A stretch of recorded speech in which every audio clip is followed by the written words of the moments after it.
Berapa mahal kalau nak pakai Lexus RX 300 ni? Sini Aunty tolong kirakan harga body, wear and tear dan maintenance. Harga body RX 300 ni baru RM242,000 je. Kalau awak ambil loan 7 tahun dengan 10% down payment, bulanan awak dalam RM3,060 je. Jadi kalau awak nak selesa pakai RX 300 ni, gaji awak at least kena RM8,000 sebulan. Road tax dia dalam RM480 je dan insurans dalam RM6,600 je. Jadi dekat sini awak kena sediakan RM30,500 untuk beli kereta ni. Sini Aunty cerita pasal servis pula. Untuk minor servis, tukar minyak hitam, oil filter dan diagnostik RM420 je. Untuk major servis tambah ATF dan ATF filter RM1,200 je. Harga ni dah termasuk parts, labor dan transport ke rumah korang tau. Tapi Aunty nak cakap sikit lah, harga dan servis sampai ke rumah ni dapat dengan Aunty je lah. Tempat lain tak ada tau. Sekarang Aunty nak cerita pasal wear and tear pula. Tayar Conti UC6 tu sebiji harga dia dalam RM700 je.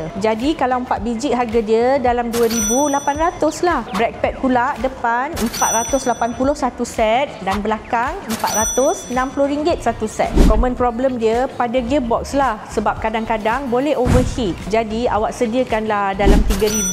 Itu pun lepas 5-6 tahun kalau terjadi. Tapi Aunty boleh cakap Lexus ni jaranglah manja. Jadi korang nak tak Lexus RX 300 ni? Kalau nak, jom jumpa Aunty di Prime Wheel Subang Jaya.